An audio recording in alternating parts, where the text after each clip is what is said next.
Hi everyone, I'm Amy, the Nourishing Gardener. Welcome to my basement, and today we're going to be tackling the seed starting area behind me. I start all my seedlings on the shelves behind me, and right now she's in need of a good clean. I want to try and add another structure above here to hang more lights. Right now these two shelves have 3 of these LED lights per shelf. But I think I could get away with only having 2 per shelf and getting a 3rd shelf out of my 6 lights. In an ideal world, I would just buy another shelving unit that had 3 or 4 tiers, but that's not on the budget this year. I have other things I want my gardening budget to go to this year, and shelving is not one of them. So we're going to use stuff we have on hand and see if we can figure out some way to get some lights hanging. To get started, we're going to remove everything and give the area a good clean. There's soil and debris everywhere. I am not a clean cook or a clean gardener. I like to make a mess. All right, let's get to it.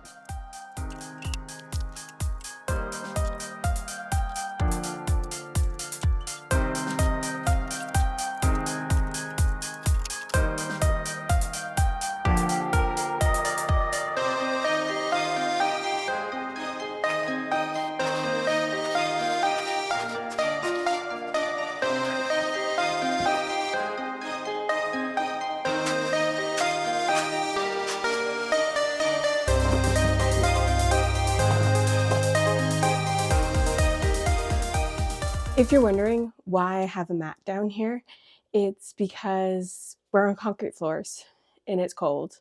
So it just adds a little bit of protection for the seedlings above from the cold concrete floor. It also helps keep water damage off the concrete. I do sometimes overwater the seedling trays and it overflows. So it's nice to have a little bit of a protection there.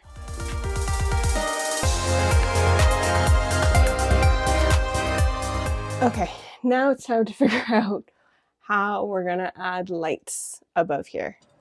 So I have these metal rods from an old baby gate that I just cut off that I'm gonna try to use as like 4 pillars and some ties. Let's see what we can create.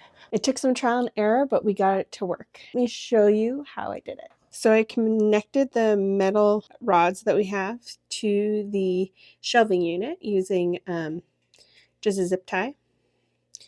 And then it's just sitting on the shelf itself so that it doesn't go all the way through. We connected the light using a zip tie around the light and then a zip tie through the other side onto the metal post.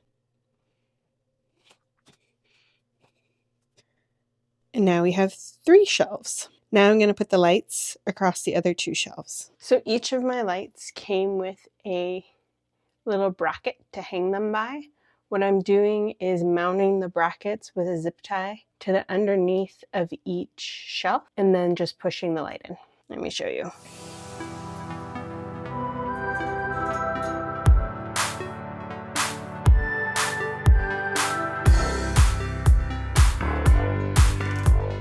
And then you just take the light and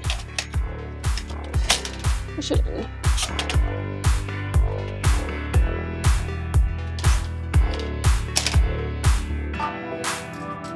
Now you take the wire that doesn't connect to your power source and connect the 2 lights together.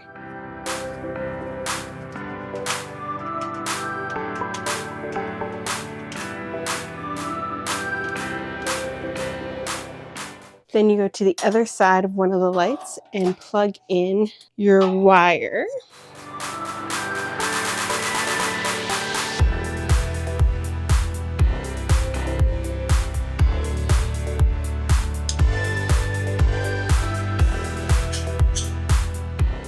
Now that the seed starting area is all cleaned up and ready for the upcoming season, I wanted to take some time and just talk about what I have here for my seed starting setup.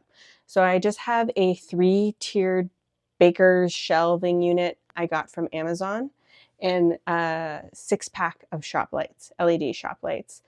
They are 6,500 lumens. and they worked great last year. Last year was my first year using them. I had 3 lights per shelf and they worked great. I think that they're strong enough that I'll be able to get away with 2 per shelf, but if I find that things are getting leggy or not growing properly, I'll revert back and put 3 lights per shelf. A couple other things outside of lights in the shelving unit that I find very useful is a thermometer to let me know how warm or cold it is down here.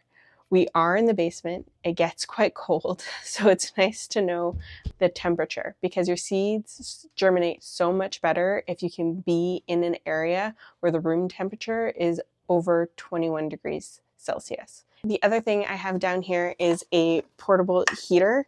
I just set the temperature on it, how strong I want it to go, and it just comes on by itself. It's very inexpensive. I'm sure it's the cheapest one I could have gotten, and it works great.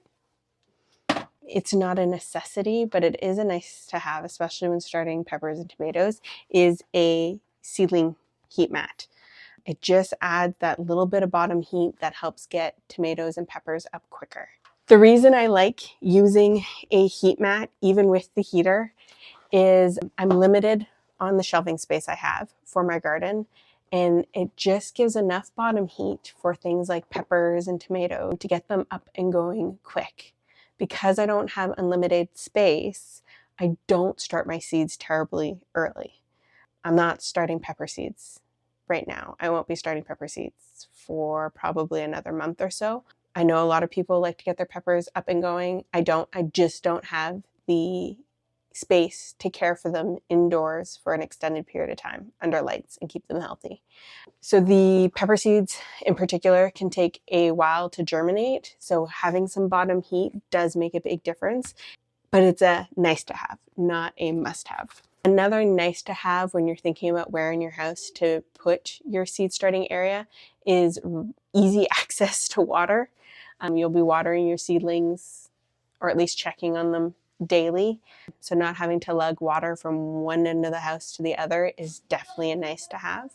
And that's pretty much my whole seed starting light setup. Your seed starting setup doesn't have to be fancy. It just needs to work for you. See, it doesn't have to be large. And with some planning and some management, you can manage with whatever space you have. You'll find the space. Gardeners always find the space.